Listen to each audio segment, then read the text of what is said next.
I ran into this last week. Here's what fixed it for me. If you're looking to switch your number from 3UK to Giffgaff, follow these steps to ensure a smooth transition. Step 1. Check your eligibility. Make sure your number is eligible to be ported. You can only port numbers that are currently active and not tied to any outstanding contracts.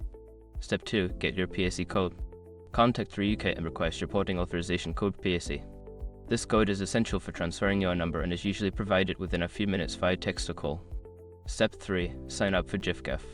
If you haven't already, create a Giffgaff account and order a SIM card. You can do this online, and it usually arrives within a few days. Step 4. Start the porting process. Once you have your Giffgaff SIM, log into your account and enter your PSE code in the number transfer section. Make sure to double check the code for accuracy.